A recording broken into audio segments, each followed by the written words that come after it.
Turn me over to 2 Corinthians chapter 5. And it's basically the same passage we started off last week. I'm in a series on the being Christ-like. And that's the one thing, beloved, that we have to learn to be is Christ-like. That's what's going to change the world in which we live. This passage here, I'm going to read out of the Passion Translation. I don't know that we have that on the wall, but here it is. It says, "We are ambassadors of the Anointed One, who carry the message of Christ to the world, as though God was tenderly pleading with them directly through our lips." Think about that, as if he was pleading through them directly through our lips. Verse 20. If it's not the Passion up there, your version is going to be maybe a little different. But most of you don't bring a Bible anyway. You're on your phones or iPads or whatever. So turn over to the Passion, and eventually we're going to have all these up here. Anyway, so we tenderly plead with you on Christ's behalf, turn back to God and be reconciled to him. A lot of times when we are not walking Christ-like, when we're not trying to follow the Lord in our every step or every word, that we need to turn back to him and be more like him, be reconciled to him, be more like him. That's the whole crux of this message, of these messages. I was reading a little book the other day. I haven't got all the way through. It's by Lynn Hammond, one of my favorite women preachers, and we're going to do it. He thinks we forgot the offering. Mine's right here. I know it's right. It's all right, Hank. We're going to do offering. But that's good. You got you reminded me, in case he does slip. He's getting old, Listen to that, Rick. So anyway, I was reading this book by Lynn Hammond, and it's just a little tiny umbrella. I said one of my favorites. Unlike you, says Keith Moore is my favorite. Pastor Jim is. She's got a top 5. I'm not in that top 5. Yeah. Anyway, I can tell you who number 1 is, but I won't, because that one had to be any bigger than it already is. But anyway, so let me get back to what I was saying. So I'm reading this little book by, she's an excellent writer, excellent prayer. She's a prayer. I hear her preach every year down at Billy Brim's, and I listen to her online. And a lot of times on Facebook, I'll even quote some things that she puts out.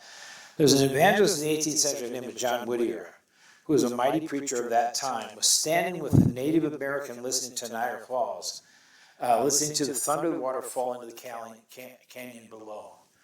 And as they did, his friend pulled his sleeve and said, "I hear the enemy coming." Now think about it. If anybody's been to Niagara Falls, you can't really hear the people talking next to you. And especially, they're standing there and listening to it. And Whittier turned to him and asked and wondered how he heard. And the Native American simply said this, "I heard a twig snap." Now that's listening for the unlistenable sometimes, isn't it? That's listening to that still small voice that will slip by you sometimes because you're in the thunder of what's going on around you. So many times we find ourselves in the midst of our life, very busy, always got things going on.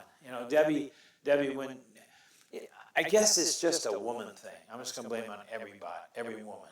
They can't do one task at a time. They start one, then they move over here, then they move over here, and you're running in circles trying to keep up with them. I'm still stuck over here.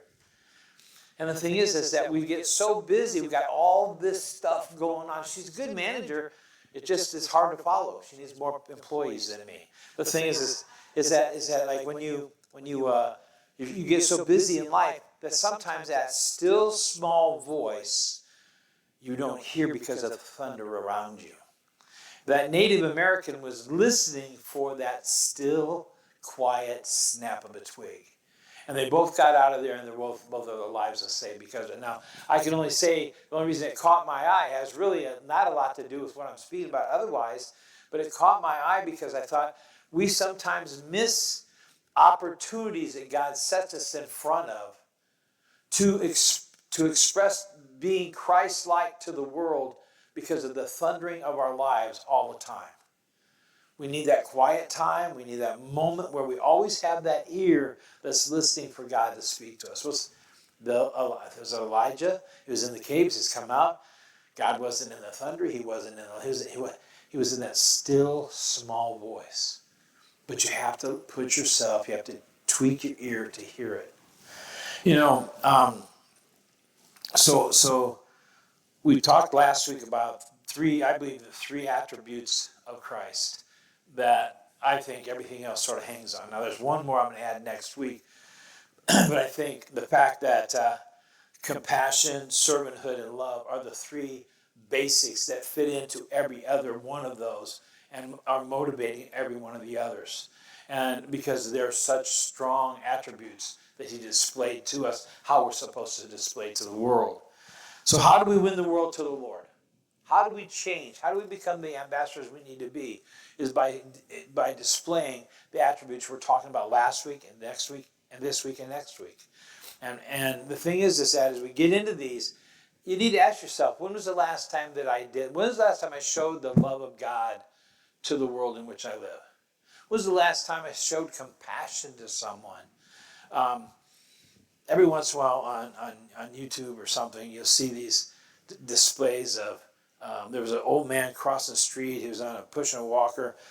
Someone ran by him and knocked the groceries right out of his hand all over the edge of the street. And then people came by and tried to walk around. They walked around and just looked back and discussed. 3 motorcycle riders pull up, stop traffic, get out and clean up the mess. You know, that's compassion. That's compassion for somebody that's in need. I'm asking you, when was the last time you had that kind of compassion for somebody? Ask yourself, think about that. When was the last time you displayed the love? When was the last time you were a servant for somebody? Now, not a slave, but a servant. Someone we're designed to serve one another, aren't we? And it's not just us as a body. Yeah, it should be displayed here especially. But we're designed to serve those around. I saw something last night on YouTube. I think it's called the Blessing Boys. It's a dad and a couple of sons. They go around mowing yards, cleaning up yards for free. And they did a speed where they run it through pretty quick. Some old guy, they said nobody had seen him out in years. The yard hadn't been taken care of. They went up, knocked on the door, and they cleaned up the yard totally without a charge. They would do that all over. That's called servanthood, isn't it? And that's serving somebody that's not going to pay you back. That's someone that's going to just do it. You're doing that for, and my guess is they're Christians because of the name of their organization that they have. The one I'm going to talk about today first is commitment. 1 Corinthians chapter 1, verse 9, out of the New King James Version says this: God is faithful, by whom you were called into a fellowship of his Son, Jesus Christ our Lord. Jesus had no lack of commitment, did he? He was committed to everything. He was full out blown committed to all. Wherever he was, whoever he was with, and whatever he did, he was totally committed to it, wasn't he? You know, and the best athletes are ones that are totally committed to that sport. They're the ones that are able to get out and give their all. You know, I played football for 2 years. Basically, I was a blocking dummy in practice, okay? But I wasn't committed.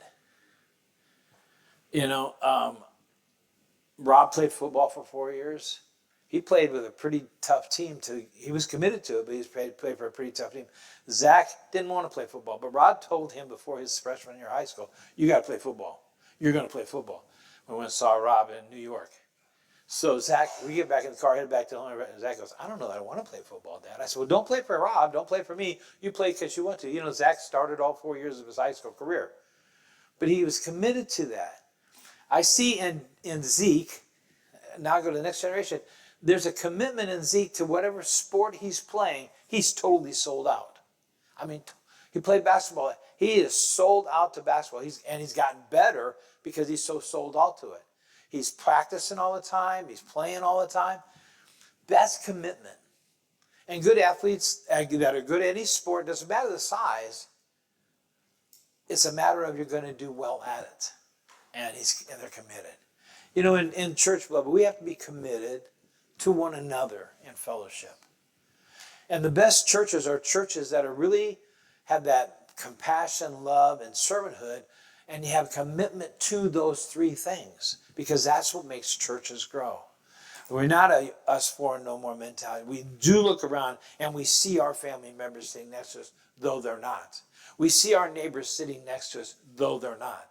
We see the people that are on the streets that are out there running today, riding bicycles, going to car shows, whatever.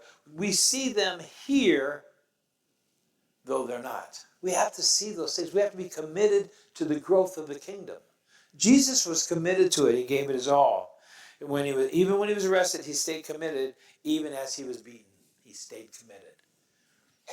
The Passion, that was the right movie, right? The Passion of Christ showed me the commitment that Christ had to have had to do what he did. When they were beating him within an inch of his life, basically, he was committed. With every stripe that went on him, he was committed to the call on his life.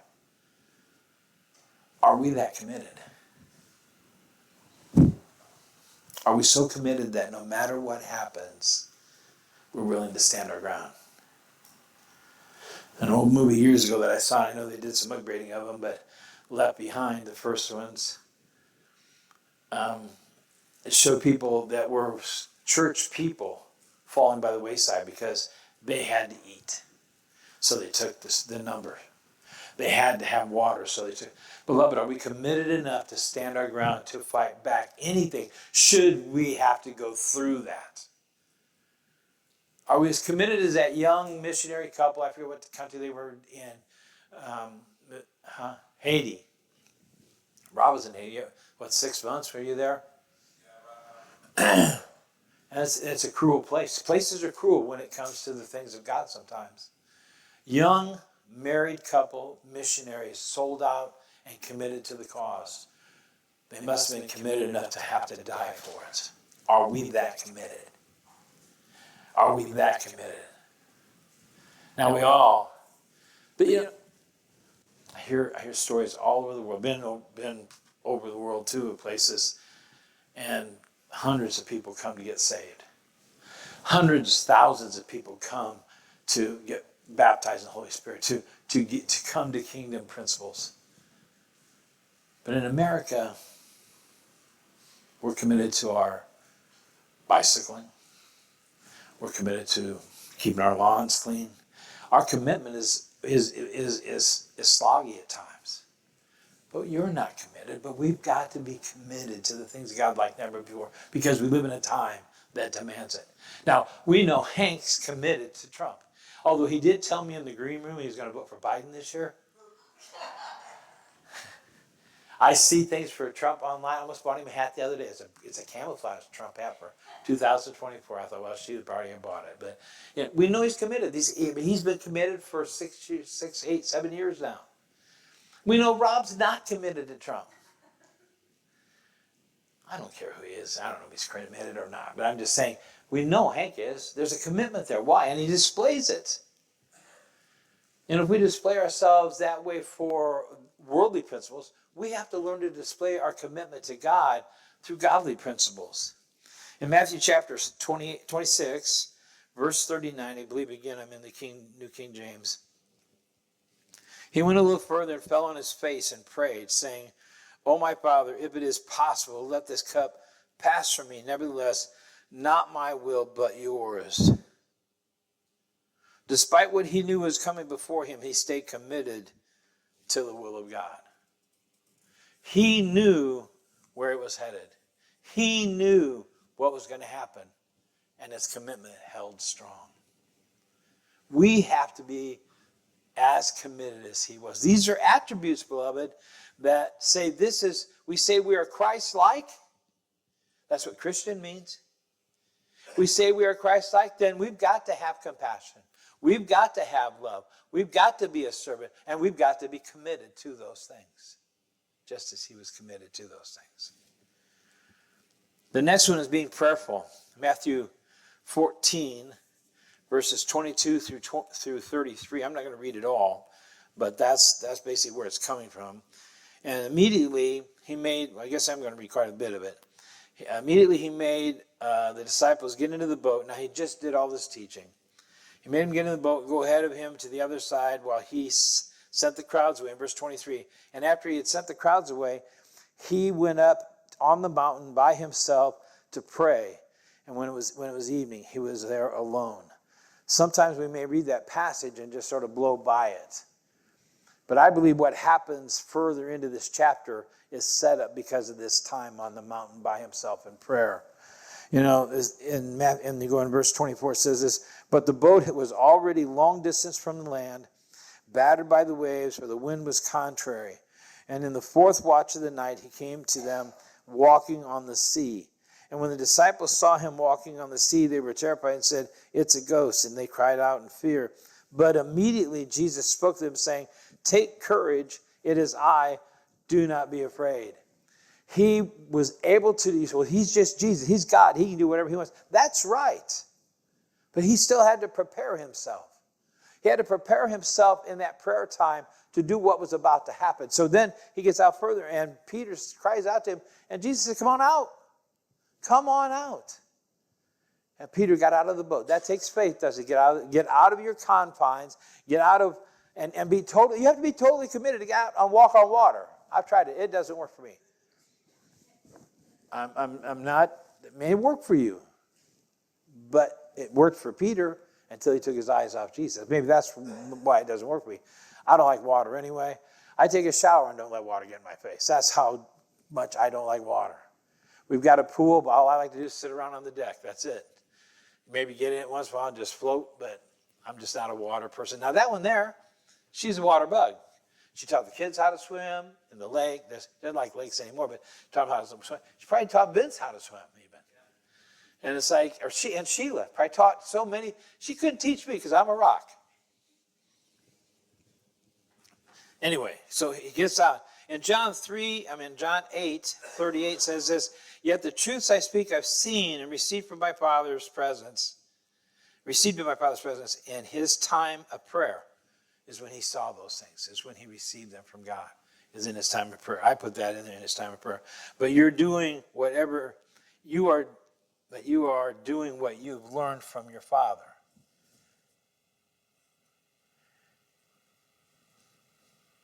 Jesus' time with God was important. He took many times out. We just isolated one. He went out for 40 days and 40 nights and was with the Father. The enemy came at him, but he repeated back because he was with the Father and time with the Father, that private time, he was able to lash back at the enemy and say, no, that's not what the Word says. This is what the Word says, and this is what the Word means. You know, many times when I write, I'll give you an example. It's actually, I brought this book out because actually I chronicled it in this one. So it's like sort of what I'd written back in the 80s. When Pastor Rick's first wife was my sort of a secretary for me. She was not what her job was. She was secretary of the church. But I walked in one day, had a very busy week. I had traveled about 1,000 miles. I had visited 3 prisons that week. I had held 4 department meetings.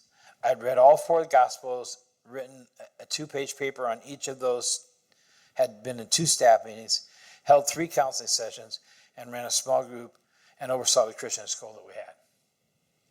Vicki says, you're not leaving this room till you write the article for the newsletter. Come on, taskmaster. And you see how, and I sat down, and I didn't know what I was going to write, and many times that's true. I don't know what I'm going to write when I sit down. Most of the morning lights, I don't have in mind a lot until I actually sit down and put fingers to the typewriter now, or the iPad. The thing is that she said, you're not leaving. So I started writing. And I was reminded of this verse that we just read about Jesus spent time alone. Now in the military, they have a thing called R&R. R&R is rest and recuperation. I think that's what it was. Jesus had a time too called P&P, prayer and preparation. I believe that when he prayed, he was preparing himself for what was ahead. So, you know, it was like I said, I sat there and I wrote that article. And at the time, I thought it was one of the best articles I'd ever written in my life. The pastor didn't like it and wouldn't let it go in the newsletter because he says, if you put that in there, what do they think I'm doing all week? Well, I can tell them what you do. You come in and leave at noon and you go to the pool. But that was his job. I didn't care where he was at. My job, that I had outlined there is what I was supposed to do. Those are things I was supposed to do. What he was supposed to do, my job was to give him the room and the space to spend time before God. He took it all wrong. So many times when you see someone close to you that's spending that time alone with God, and everybody else seems they're real busy, what are they doing? They're spending time with God. Let that person spend that time with God. That's how I took it. He didn't take it that way. But that's what Jesus did. He went to prayer in Gethsemane before he went to be arrested. He spent that time. And he said to God, he said, look, he says, if this can happen a different way, let's let it happen. But God's silent. You didn't see where God ever responded to him. But you see where Jesus responded back saying, it's your will. I'm going to do it. That's what I'm going to do. The third one I want to discuss today is called gentleness. How do we know he was gentle? Mark 9:34 through 37. No one said a word because they had been arguing about which one of them was greatest. Now, see, that's typical Christians today, isn't it? We look at the disciples with great awe and of distinction because we see them as great men of God. But man, they wrestled with things just like you and I do, just like the world does today. He goes on to say this, and Jesus sat down and called the 12 disciples to come around him. And he said to them, if anyone wants to be first, he must consent to be last and become a servant of all. And 46, and then he had the children come and stand among them. And he wrapped a child in his arms and said to them, whoever becomes a little child in my name welcomes me. He understood who was the gentlest ones in there, and that was kids. There's an innocence in kids that's only adapted or changed by the guidance of adults. Jack, our youngest grandson, is in 3rd grade next year. And I was telling Debbie the other day, that was actually the last grade of school that I liked. Because 4th grade came along, and I had a teacher from hell. Shouldn't say that. But the thing is it changed how I viewed school. It changed how I viewed saying things in front of people, doing things in front of people for most of my life. Because she had put in me such a negativity of who I was. As a counselor over the years, when I work with kids, I tell kids all the time, don't let anybody tell you you can't do something, that you can't be this or you can't be that. Every one of our kids, I believe we spoke to them that you can do what you want to do. Well, except for Rob, because his wants-to-dos at times are like off the wall, but but that's not true. But with our grandkids, we always say, hey, you want to be this? Go do it. You can be that. And our grandkids all the time come to us with, hey, this is what I think I want to do, Grandma and Grandpa. Well, that's because they know they're going to hear from us encouragement. Vince's grandkids, they're what 2 and 0, right? Not 1 year old yet, right? But Vince is going to take and speak into their lives with a positiveness that he may not have heard as a child himself. Why? Because the Spirit of God is in him so strong that he's going to want them to excel in whatever they want to do, and it's going to impress upon them. And that's that gentleness that a child has, is that shaped and molded only by the adults around them. That's why it's important for children's church, for our kids to be in children's church, that they're being shaped and molded by godly men and women of God. He goes on to say this, whoever comes in my name, and whoever welcomes me, not only me, but the one who sent me. He was gentle to the woman caught in adultery, was he not? They brought her out. I reread that passage. I've got it in here, but he says this in John chapter 8, verses 3 through 12. And then the scribes and the Pharisees brought to him a woman caught in adultery. Now, what always has caught me interested me is, where's the guy at? For there to be adultery, there has to be two, right? Am I correct? But there's no guy there. Here's the woman. They throw her out like she's somebody that should be stoned. Well, where's the guy at? Was he one of the leaders? Probably.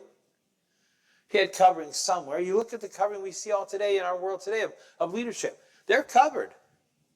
Not all of them, but they're covered. You don't see anybody get into trouble for doing this or that. Why? Because they got to. So they put her in the midst, and they said to him, "Teacher, this woman is caught in adultery in the very act." That's some heavy duty spying. That was a setup. Would you agree?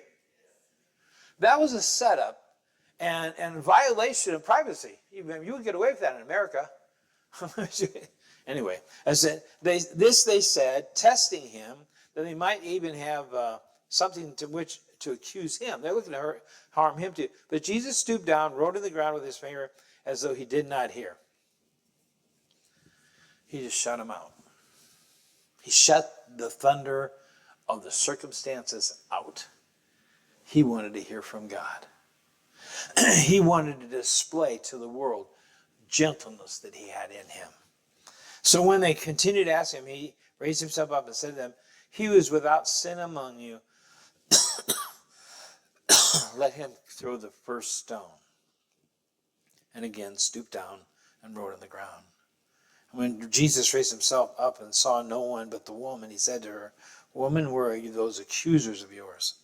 Has not one condemned you?" And she said, "No one, Lord." And he said to her, "Neither do I condemn you. Go and sin no more." That's a gentle spirit, isn't it? That's a man of compassion, isn't it? That's a man of love, isn't it? That's a man that knew how to speak to the moment peace. That's a man who knew how to speak to the moment, to that woman. "I love you. I don't care what they say. I love you. I'm right here for you. I don't care what they say. Where you go, I'm going to go." I believe she immediately started following. It doesn't say that. This is just my personal belief. I believe that she started following him. Some say it was even Mary Magdalene that was who it was.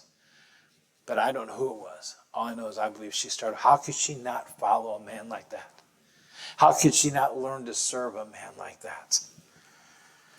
Because of his compassion, his love, his mercy, and that's the other one, is his mercy. Jesus knew how to be gentle when gentleness was needed. Let me ask you a question. Do we know how to be gentle? I know that there are times in my life where I'm gruff, I'm mean. Just listen to Rob's story, he'll tell you. But I also remember this, that whenever I reprimanded my kids, after a while, I'd call them back over, have them sit on my lap, and I'd love on them. I wanted them to know what they just did wrong didn't change my love for them. And that's exactly the way Jesus is. When we make a mistake, we may have to walk in that mistake for a short time, but he's walking right there with us. He hasn't left us. And when we start hearing the voice again, he says, "I'm right here, I love you. I don't care where you've been. I don't care who you've been with. I don't care any of that. I love you. I'm not leaving you." And beloved, that's where we have to be, like you and I.